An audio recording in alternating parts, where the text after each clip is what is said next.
Welcome to episode 7 of Masti with Satvik Saini.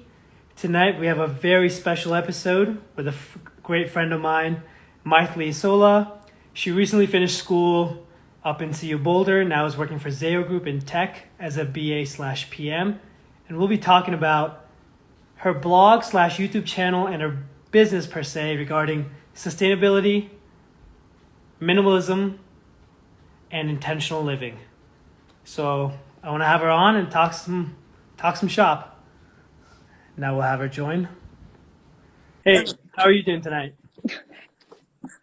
Doing good. How are you? Doing well.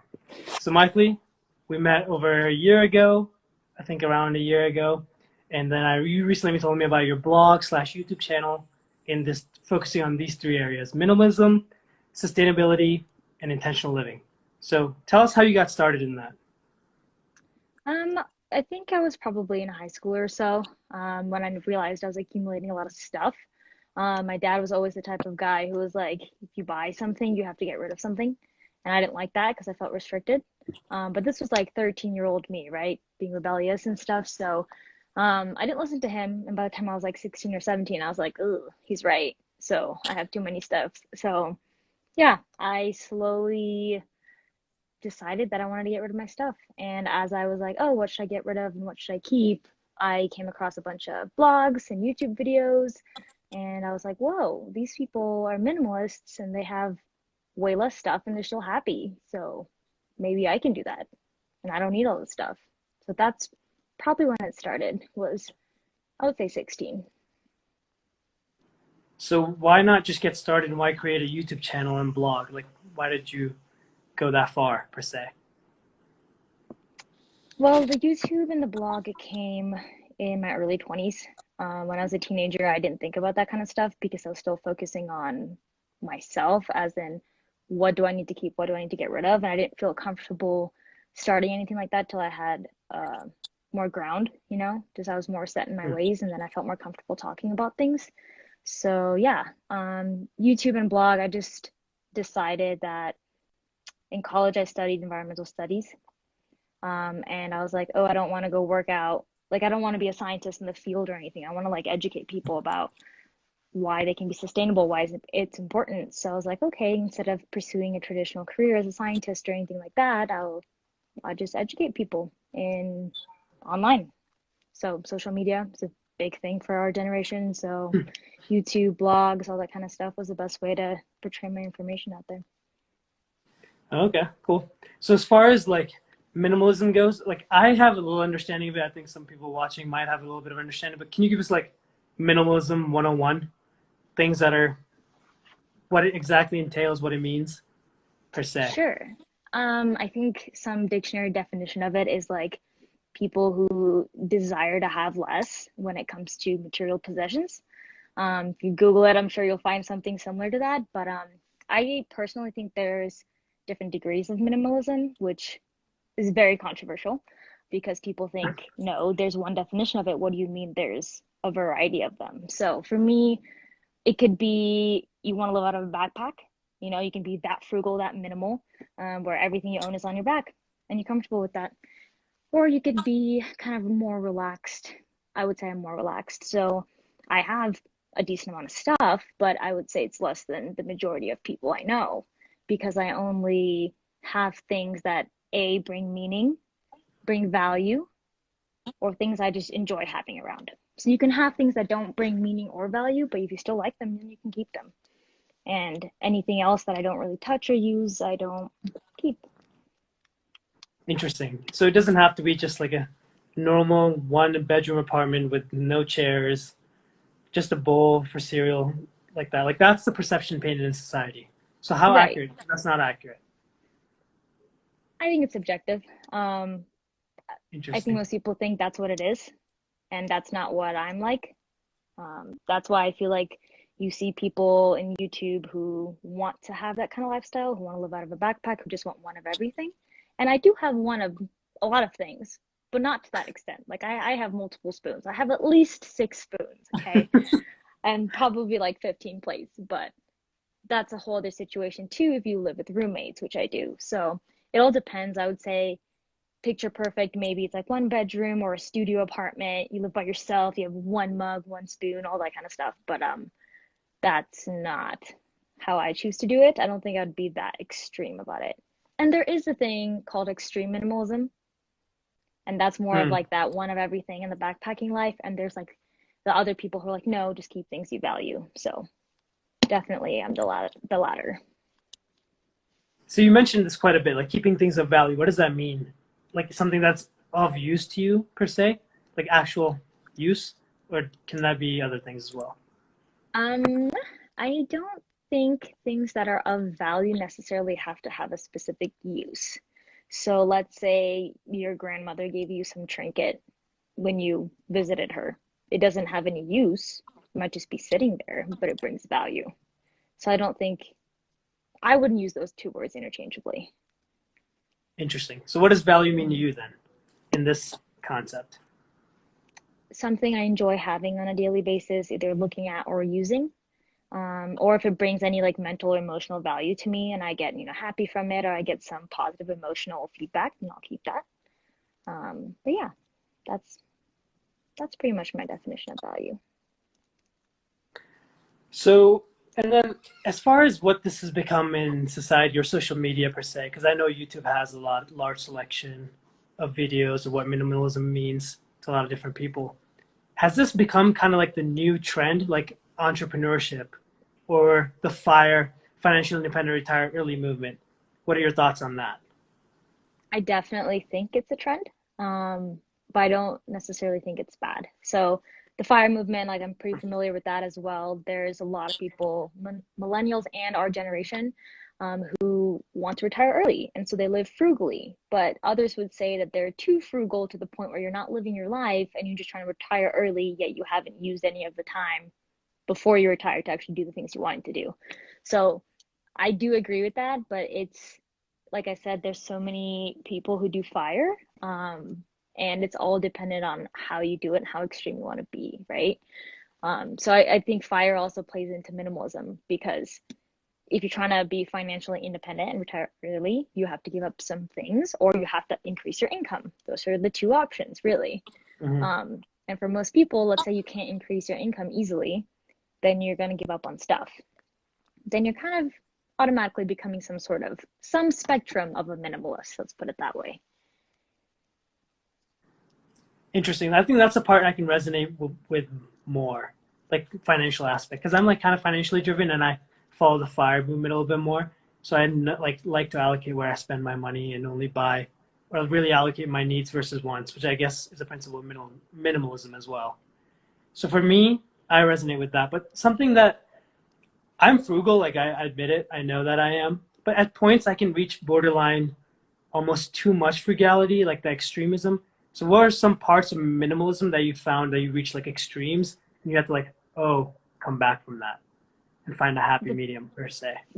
the biggest thing for me is probably I try to be eco-friendly and minimalist and a minimalist.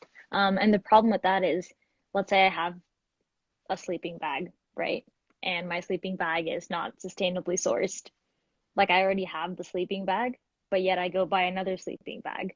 And it's like, do you are you going to be minimal and just use what you have, or do you value something else and you're going to buy the extra item? And so basically with this thought process, I end up getting rid of a bunch of stuff and then I'm like, wait, I need it.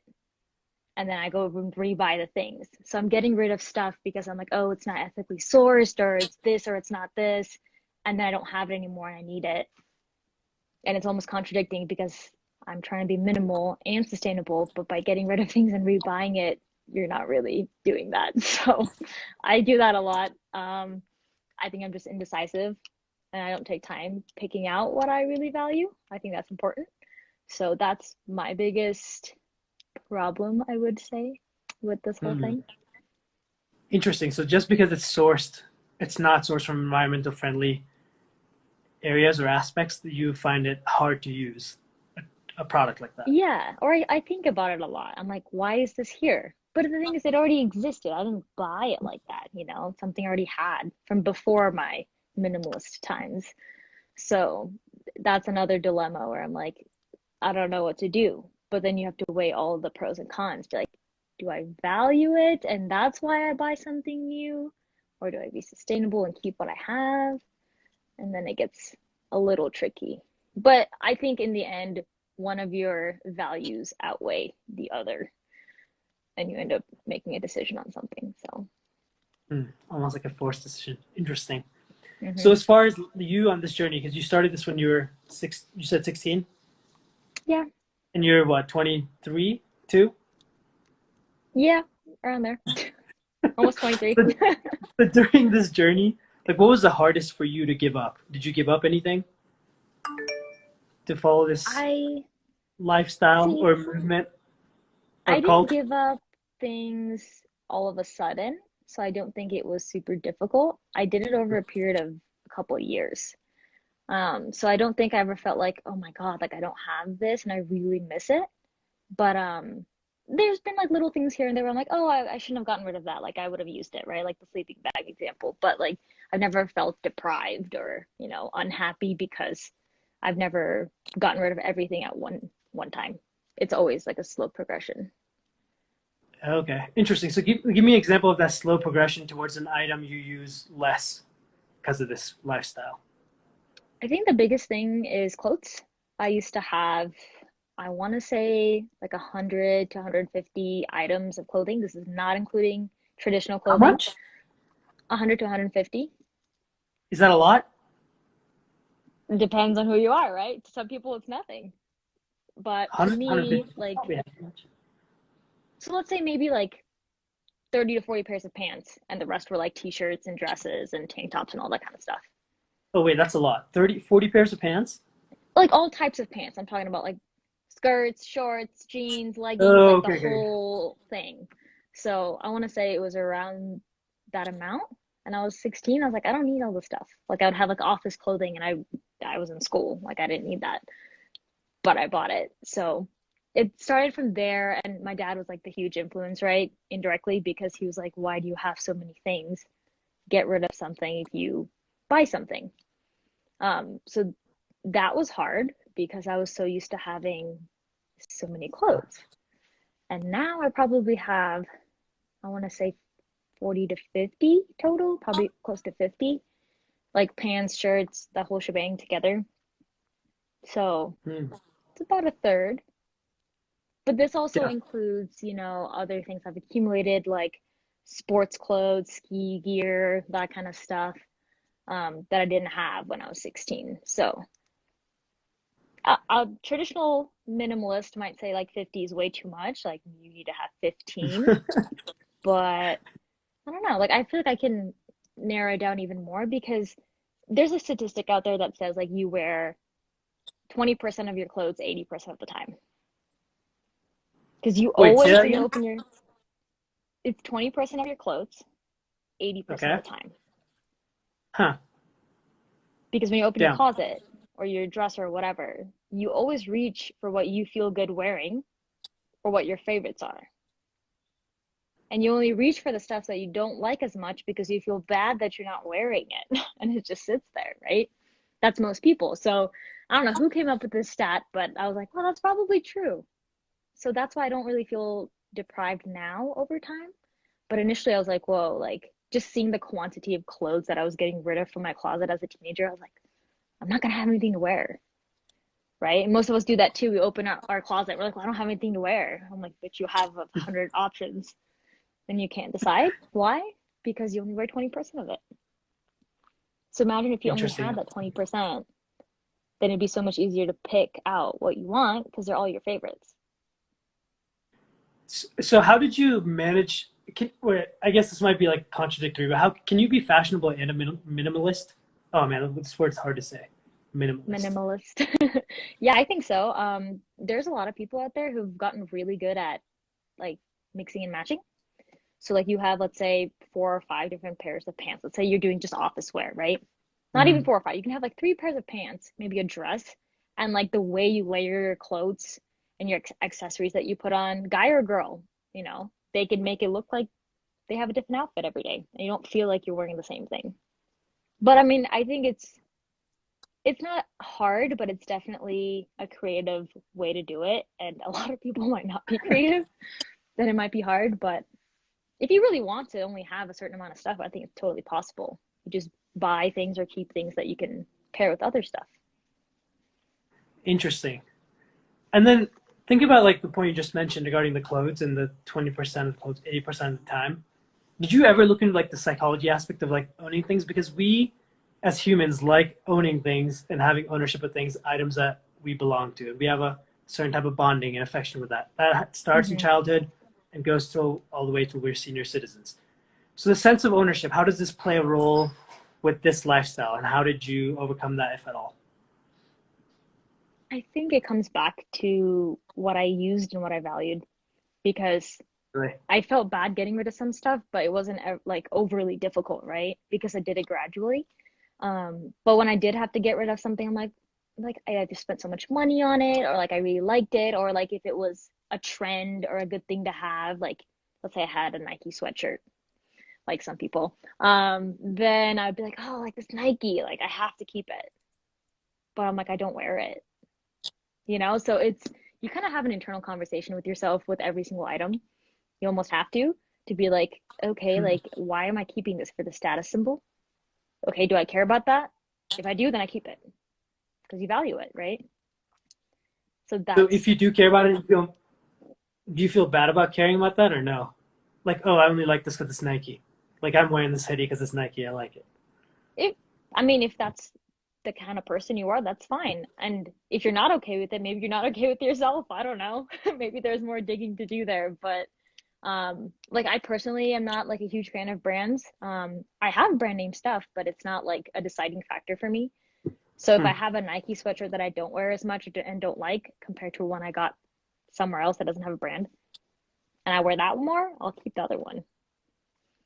So like for me, brand is not ever really going to be a deciding factor for most things. Like technology and stuff, I think I care more about the Hmm. brand, but like clothing specifically, I Interesting. don't think so.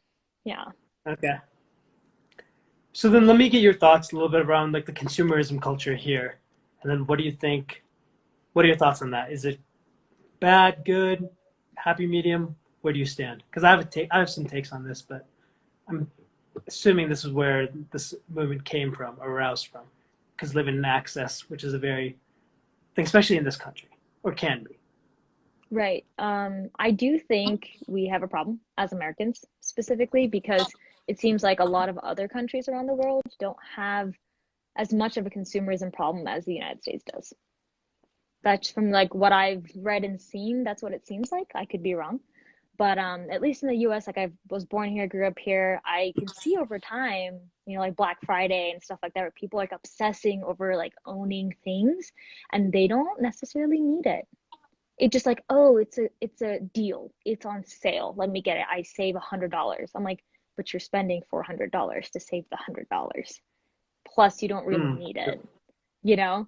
And so it's honestly, I think marketing has been really good in the US, which has impacted us negatively because, like we see something like, damn, I need that. Like, look at that person. Like, look how good they look in those shoes. Like, I need those shoes.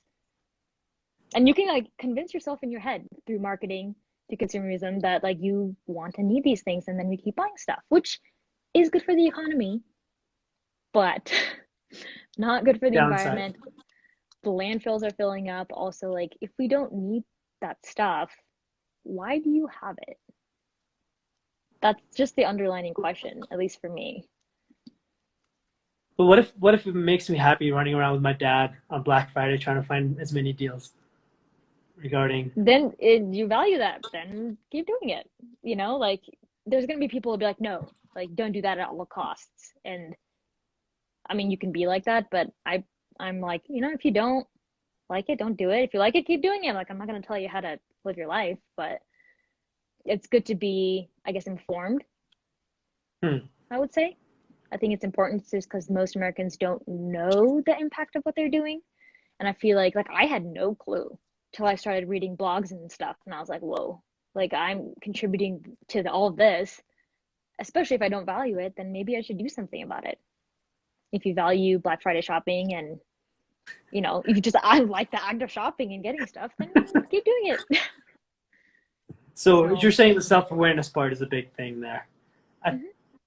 I think this ties into the financial part that we were talking about. Like I think a lot of people, because the perception of wealth comes from having certain types of items per se, where people try to show off their wealth, but they might not actually be rich, which Mhm. is why I think a lot of people try to live above their means for this glamour. So I think, but if you can afford it, and like you don't know if someone can or not, then no problem, go out all out. And consumer, like as humans, we consume, right? If we don't consume something, we're gonna find other ways to consume because that's what we like to do more and more and more. So that's what Mhm. I think. I don't think consumerism is all bad, but definitely has led to some things which are problematic. Right. What makes you really look? Um, yeah, for sure. And it's hard to say that like consumerism is bad in general because there's also good things people are consuming more of, right? Because we're getting more educated. But it's also the other extreme where like socioeconomic status, people in the lower class, like you said, they might get brand name stuff because they want to feel like they're, fancy or they want to feel like they fit in or whatever. But the other extreme of that is like because they don't have enough money, they buy lower quality items, right? And they buy more of it because they're lower quality and they're cheaper. True, So but that's there's, also aren't they bound in that scenario though? Because you wouldn't expect someone with like a lower socioeconomic status to be buying organic food per se, even though organic food's better for the environment. Like there, it's a little bit more strapped there. Would you yeah, for agree? sure. Yeah, yeah. And I do think minimalism and sustainability are almost a privilege because if you don't have any option but getting McDonald's every day because that's what you can afford for your family, because it's cheaper than getting groceries or whatever, you're gonna get McDonald's, right? You're gonna produce more waste. This is from a sustainability like standpoint, and like what can you do? You can't really do anything. If you don't have, let's say you don't Wait, have the skill set to get a new job or something. wait. So that's interesting. You think this entire movement is a sense of privilege? I don't think the whole thing is, but I do think there's an underlying aspect of privilege, yeah. Because some people just don't have the option to be like, Oh, should I choose the more sustainable option or not? Like,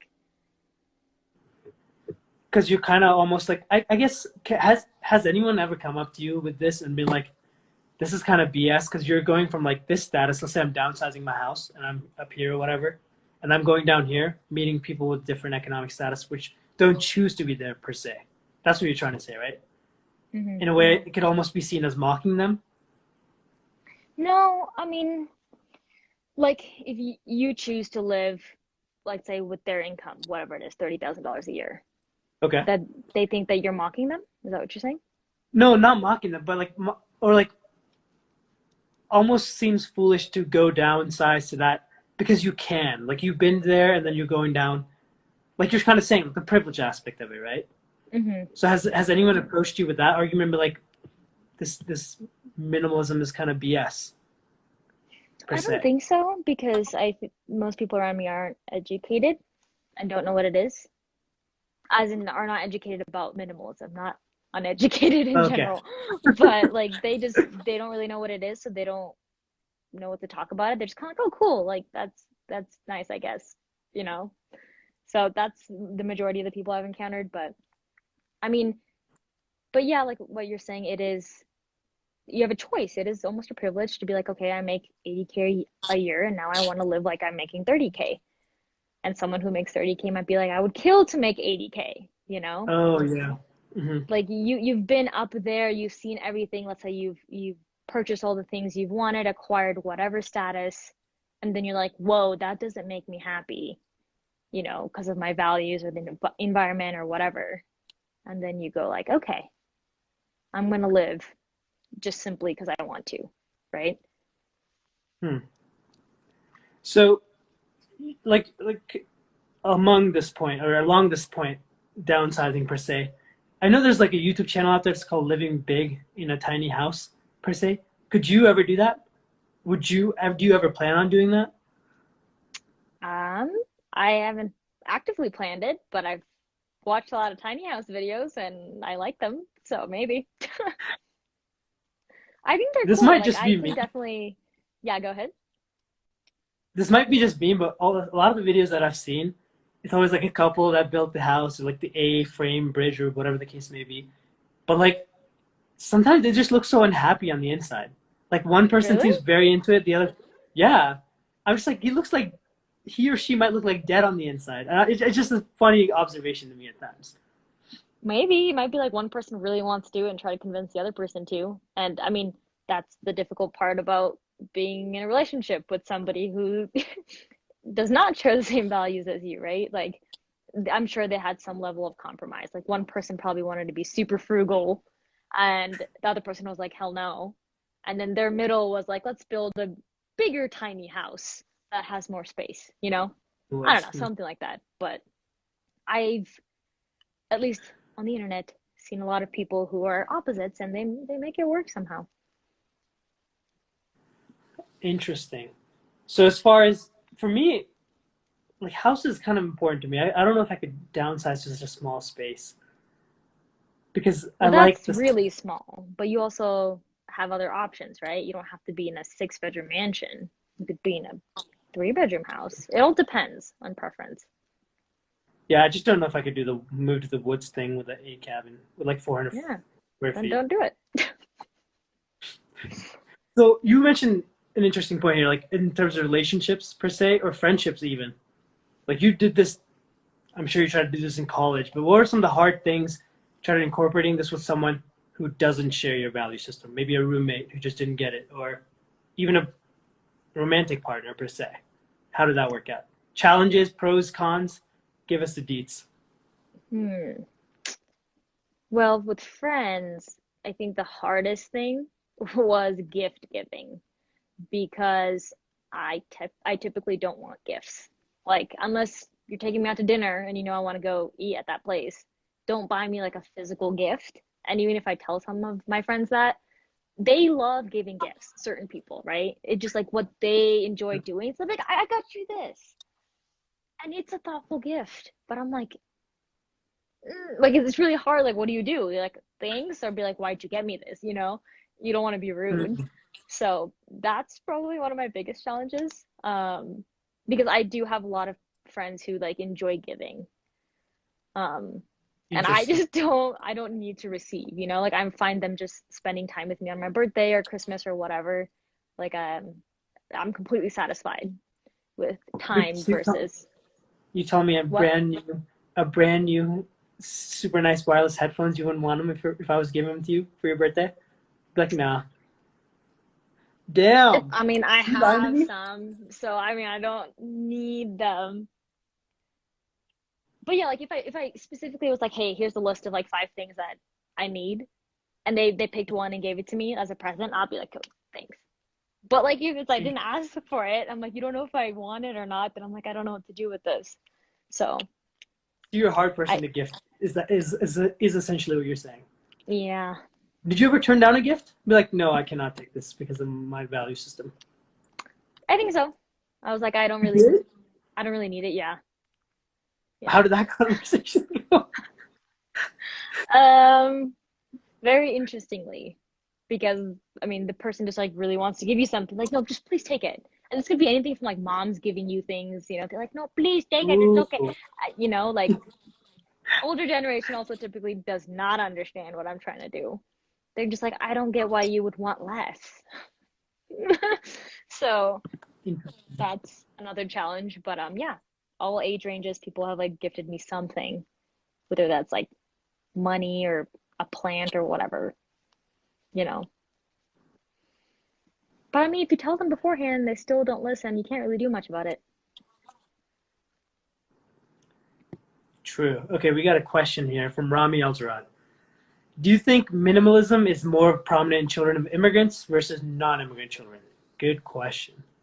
What do you think? Mm, more prominent, huh? Ooh, I don't know. I feel like it's non-immigrant children are more really? minimalist. Yeah, because at least okay, let's just talk about like Desi people specifically. I don't know more than one other person who's remotely like actively doing this.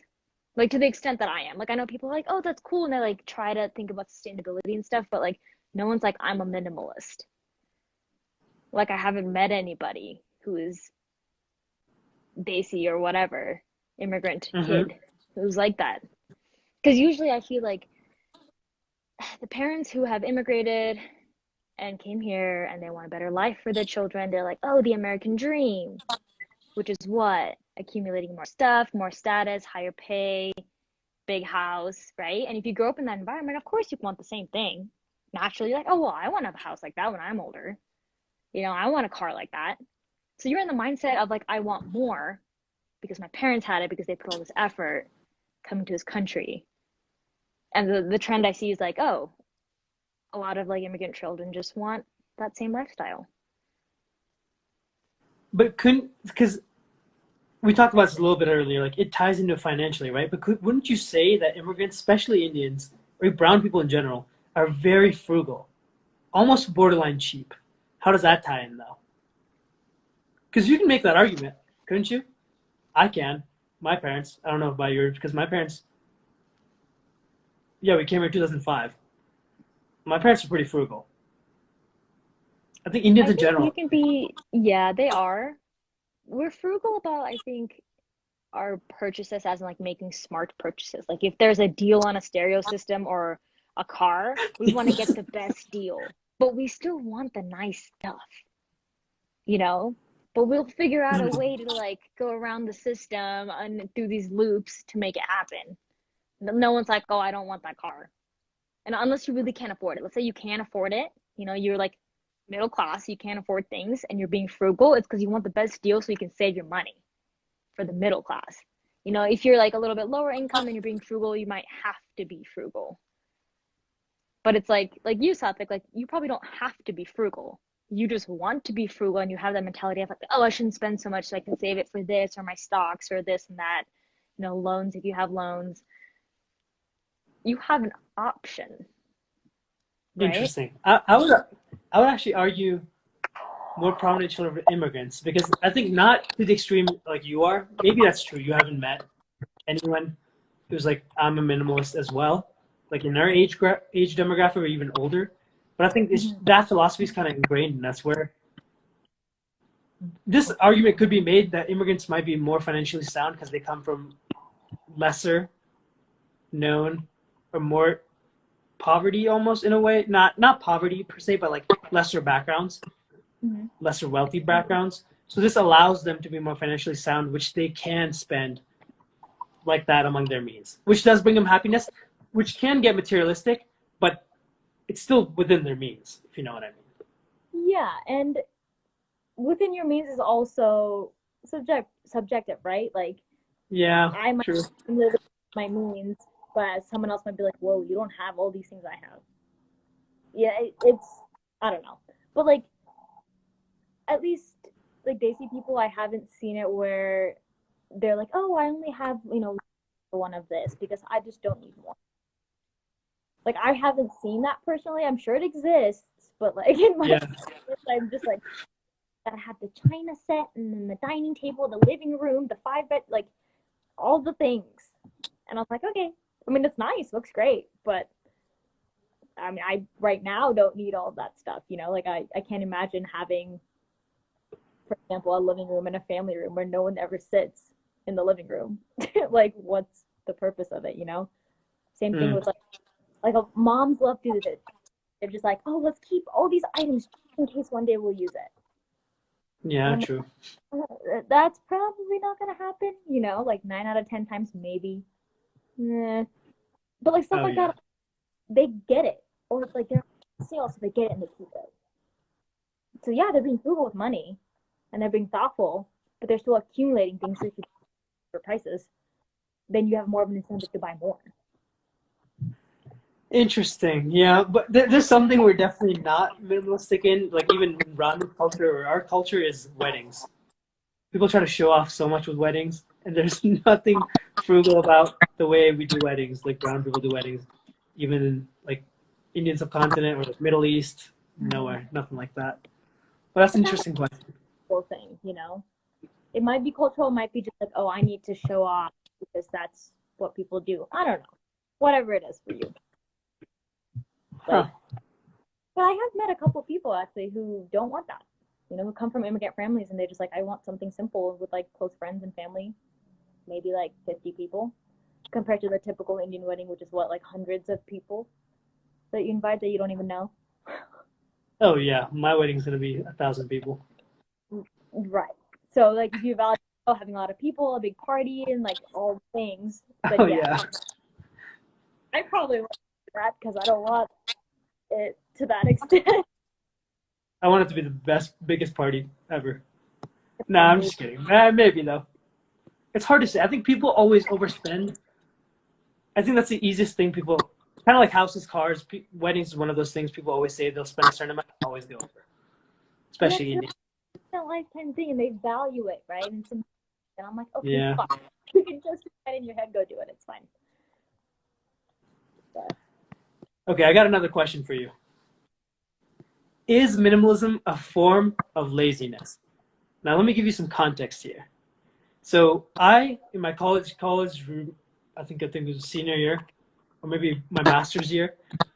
Just a couple of my buddies came over. We chilled out in my room. Nothing was really set up. It was pretty plain. Everyone's like, "Dude, are you like a minimalist? Like, why do you not have any decorations?" And I was like, "No, I'm kind of lazy. I just didn't set anything up." So, do you think this could be attributed to a form of laziness? Because the less stuff you have, the less you have to maintain, versus the other end, where more stuff you have, more you have to maintain cleaning and per se. Just an idea.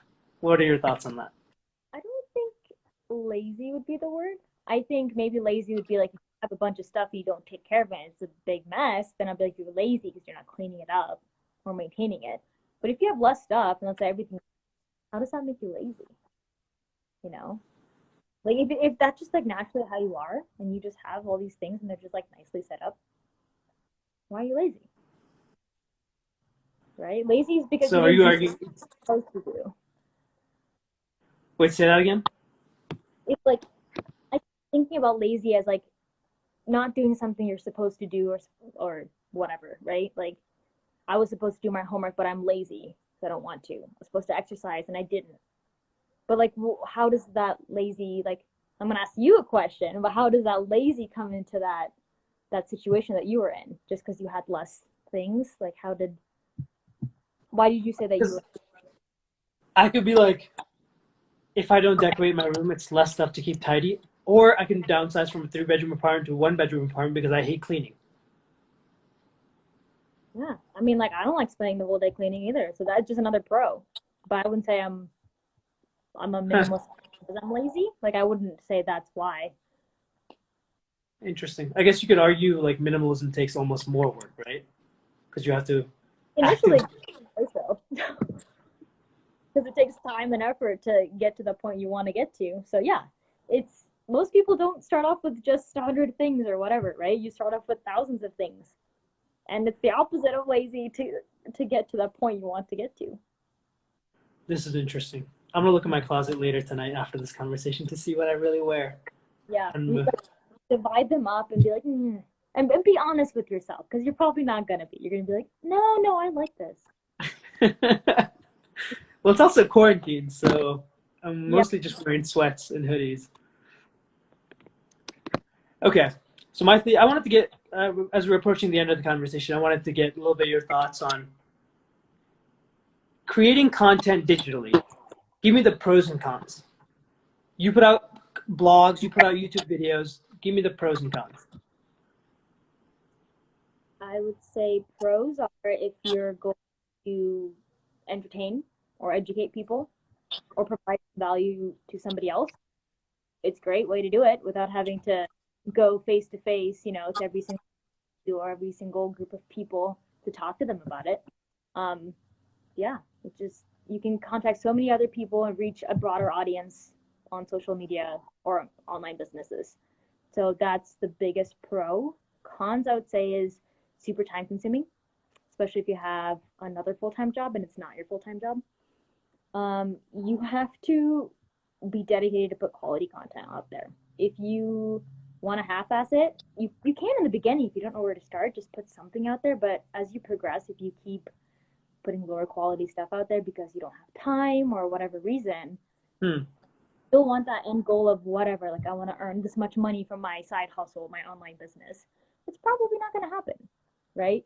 So it's not like everyone expects it to be like a one-hit fame kind of thing, right? Like you put a video out there or a podcast and like 100 people see it, you know, and the next day 1,000 people see it. Like it would be great if it was like that, but it's usually not, and that discourages a lot of people. And you have to face that reality or be like, am I actually going to put this much effort in? Interesting. I feel like YouTube's a lot of work. It is. I would say YouTube personally is the most time consuming thing, and you spend a lot of time staring at a screen. So if you're not into that, then I wouldn't recommend it, because like I stare at a screen for 8 hours in my day job. I don't necessarily want to and spend another 3-4 hours on the screen. That's how I am with that's how I feel recently about, that's a good point, because I spend a lot of my time staring at my screen throughout the day as well. And then when my friends want to do Zoom calls, especially throughout the week, I'm like, I don't know about that. Yeah. And like if you're an outdoorsy person or you have other hobbies that don't involve screens, then you got to take that. You know, for a lot of people, their hobbies are like watching TV or, you know, something like that. And that might work for them because screen doesn't bother them. But true. And I don't really watch that much TV, so I don't really want to be in front of a screen editing for hours and hours after filming a YouTube video, right? And you can't be boring in the video. That's another thing. So YouTube is a whole situation. Like you got to be really up for it to make it. But like online blogging and stuff, if you just want an outlet and you want something simple, that or Instagram, any other online platform might be easier. Interesting. So you don't really have like, oh, I'm going to put out a video every week or so. You just kind of do it whenever you can. Yeah, I used to tell myself I'd do like twice a month. I maybe stuck to that for like 2 months. And then I was like, especially like if you don't have all the lighting and stuff for YouTube videos, then you can't film during like you're working or in school during the day. You come home and it's dark. So when are you going to film? You know, if you want adequate lighting and all this kind of stuff, like quality videos, you have to think about that. And just thinking about your setup, your content takes time, probably hours if you're trying to make something good. And then editing takes a bunch of hours. Yeah, it's basically like your second job, I would say. If you want to do it, and I personally don't want to do that because I don't know, I have other interests that take priority. No, I feel you. It's all about priorities. And that's something I definitely learned starting this podcast. Like, can't really focus on the numbers as much, focus on the content, and like doing it every week. It's like, it gets tough, especially when I'm only like 7 episodes in, but I think it'll just get harder and harder to sustain content. Yep. And to keep pushing along if that's what you want to do. True. Well, thank you so much, Mythili, for coming on tonight. I appreciate it. Is there anything you want to plug? You should send me your websites and like your YouTube work, and I can throw it in the posts I make after the podcast. Yeah, I'm sure people would love to check it out. Cool. Awesome. Any other last thoughts? Anything you want to say? No, I don't think so. Just stay educated, stay informed about whatever it is. Yeah. Cool. Well, thank you so much, Mythili. Cool. Have a good night. Thanks, guys.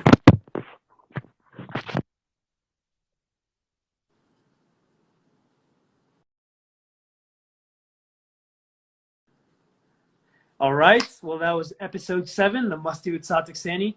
Huge shout out to Mythili for coming on tonight. She does a lot of great work on our blog and YouTube channel, so I will have that plugged in the post that I send over. And as usual, this episode will be out on Spotify, Apple Podcasts, YouTube, and IG Live, of course. And as always, if you have any feedback, any other topics I should be discussing on this podcast, please slide in my DMs and let me know. Thank you all. See you next Monday. Have a good night.